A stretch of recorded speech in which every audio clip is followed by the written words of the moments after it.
Will Ospreay has returned to AEW, Ronda Rousey wants a piece of Toni Storm, and Hangman Adam Page can never challenge for the AEW World Championship again. That and so much more as we go over and discuss AEW Revolution. We open up the night with FTR versus the Young Bucks for the AEW World Tag Team Championships. Only minutes into the match, FTR hits Matt with a stuffed pile driver, and Nick and Dax both are busted open. The Bucks would suplex FTR from the inside of the ring to the outside onto the ground. Nick would dive onto Stokely onto the outside, but in the end FTR would hit an avalanche shatter machine and would finally put the Young Bucks away to retain their tag team championships. But as FTR is celebrating, the lights would go out and Adam Copeland's music would hit, and soon enough Christian Cage's music would hit, but Christian is right behind FTR and sprays Cash in the eye as Cope spears Dax, and Christian would hit Stokely with the kill switch, and Cope and Cage would hold up the tag team championships. But the Bucks aren't done with the tag team championships, so who will be the ones to dethrone FTR. Next up is Timeless Toni Storm versus Marina Shafir with everyone banned from ringside. Marina would try and put Toni in mother's milk, but Toni takes her milk for herself and bites Marina's tit, and Toni will be able to pull out the small package to pick up the victory over Marina, and Toni would celebrate her win on the stage. But as Toni is celebrating, Ronda Rousey would be in the ring telling Toni Storm to come back into the ring, and Toni happily marches right down, and security has to hold these two back. I was definitely not expecting Ronda Rousey, and she's definitely the last person I wanted to see show up in AEW. Next up is Jon Moxley versus Konosuke Takeshita for the AEW Continental Championship with no time limit. Moxley early on would single out Takeshita's left leg. Moxley would curb stomp Takeshita onto the apron. Takeshita would hit an exploder off the top rope. Moxley would go for the paradigm shift, but Takeshita would flip out of it and hits Moxley with a nasty forearm, and he would hit the Raging Fire, but Moxley would kick out at the last possible second. Takeshita would go for another power drive knee, but his legs would give out, and Moxley's able to hit the paradigm shift, but Takeshita kicks out at the last second. Moxley would hit a top rope paradigm shift, but again Takeshita kicks out, but ultimately Moxley would finally put down Takeshita with a chokehold and retain his Continental Championship. I think Jon Moxley's made up for his match at last year's Revolution with this one. After the match, Moxley would hold out his hand for a handshake, but Takeshita walks off, but as he's leaving, he thinks about it, and he comes back and shakes Moxley's hand. Everything's all good and well, but as Moxley's going to the back, Will Ospreay would make his return to AEW. Moxley can't believe it. He thought he killed the bastard at Forbidden Door. Ospreay hits Moxley with a hidden blade, and he takes out the Death Riders. Will Ospreay is coming after Jon Moxley and his Continental Championship. Ospreay looks great, and it's damn good to have him back. Next up is the Babes of Wrath versus Megan Bayne and Lena Kross for the AEW Women's World Tag Team Championships. Earlier on Zero Hour, Megan Bayne and Lena Kross would attack Willow Nightingale after she defended her TBS Championship, and backstage Willow was definitely not 100%, but she says she's still going out there. But will she be okay enough to retain the tag team championships? And it gets worse as Megan and Lena attack Willow Nightingale before the bell can ring. And even though Willow did her best to fight with one arm, it isn't a surprise as Megan Bayne and Lena Kross win the Women's World Tag Team Championships. Who is gonna stop these Amazons? And whoever it may be, can I tag in? Next up is Swerve Strickland versus Brody King. Swerve Strickland would come out with a badass Candyman attire. Swerve would remove the padding from the floor, and Brody would black hole slam Swerve onto the exposed floor. Swerve would powerbomb Brody onto the apron. Swerve would hit Brody with a vertebreaker on the exposed floor. Yeesh. But after 3 house calls, Swerve is able to put away Brody King. Holy shit, these guys are trying to paralyze each other. After the match, Prince Nana will bring out a cinder block, and as Swerve's gonna curb stomp Brody, Kenny Omega returns to save Brody King's life. Brody better be thankful for Kenny, because he was about to rest in peace. Next up is Thekla versus Kris Statlander in a 2 out of 3 falls match for the AEW Women's World Championship. Thekla would roll up Kris and hold the ropes to pick up the first fall. Statlander would hit Saturday Night Fever to pick up the second fall. Thekla would gouge Chris's eyes out and slings her into the ref. Thekla goes to the outside and kicks the ref and takes his belt, but Kris is able to take it from her and lights up Thekla with that belt. The Sisters of Sin would come out, but Kris defends herself with the belt, but ultimately Thekla would put away Kris Statlander with a curb stomp to retain her Women's World Championship. The question now is, what's next for Kris Statlander, and who is the next challenger for Thekla? Next up is the Don Callis family versus Jetspeed and Mistico for the AEW World Trios Championships. I don't have a lot to say for this match. It's about what you would expect from an all-star 6-man tag. Just a great and fun match all around. And in the end, as Mistico has La Mistico locked in on Kyle, Kevin would frog splash over them both onto Mark Davis to win the Trios Championships once again. But this time, with Mistico. And I gotta be honest here, I think they mesh better with Mistico than they did with Hangman. And as they're celebrating, the Titantron shows that Mistico is now all elite. What a huge pickup for AEW. Next up is Bandido versus Andrade El Idolo. The match begins and everyone immediately chants at Andrade to take his pants off. You gotta be some suave motherfucker to have people chant that at you. Andrade doesn't take his pants off, unfortunately, but Bandido sure does. Bandido tries to springboard onto Andrade, but he catches him with a powerbomb. Andrade finally gives the people what they want and takes off his pants, while Don Callis is on the verge of keeling over. Andrade moonsaults onto the outside onto Bandido. Bandido would go for the 21-plex, but Andrade would catch him with a spinning back elbow. Bandido would set up the 21-plex again, but Andrade wasn't getting up, so Bandido just does it anyway and hits the 21-plex with Andrade on the ground. Bandido would go for another 21-plex, but Andrade would land on his feet and he would hit a spinning back elbow, and that would allow Andrade to hit the DM from the middle rope to pick up the victory. Very great match between these two, and what a huge win for Andrade El Idolo. Put the World Championship on this Casanova. Next up is the Dogs versus Orange Cassidy, Rodrick Strong, and Darby Allin. Darby was going after Gabe Kidd, but Clark Connor spears him through the ropes. Gabe Kidd would tie a chain around Darby's neck into the corner, and after what seems like forever, Cassidy would cut Darby loose, and he immediately dives onto the Dogs. Darby Allin would jump off the stage with his skateboard onto Gabe Kidd's head, and in the end, Orange Cassidy would pick up the victory for his team. This match was pretty good, but can Darby Allin and Gabe Kidd leave each other alone? And we move on to the main event, MJF versus Hangman Adam Page in a Texas death match for the AEW World Championship. But if Hangman Adam Page loses, he can no longer challenge for the World Championship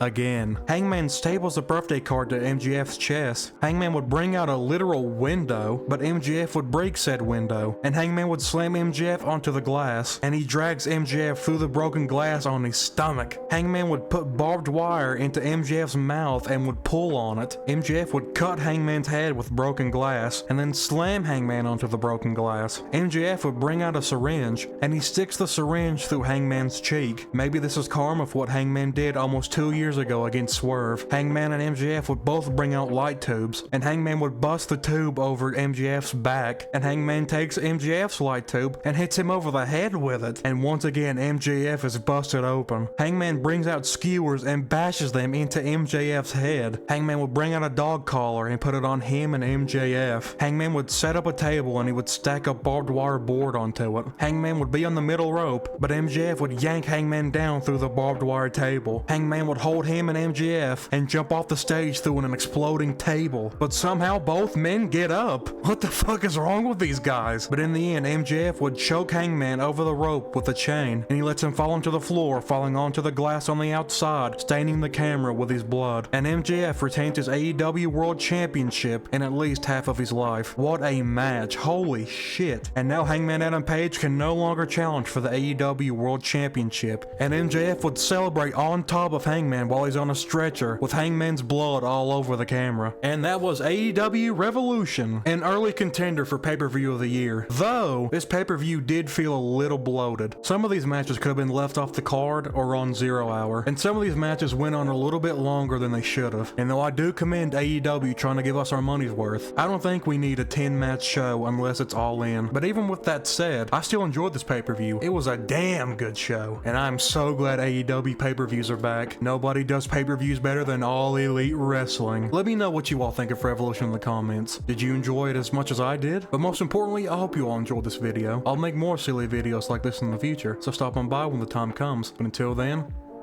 be careful.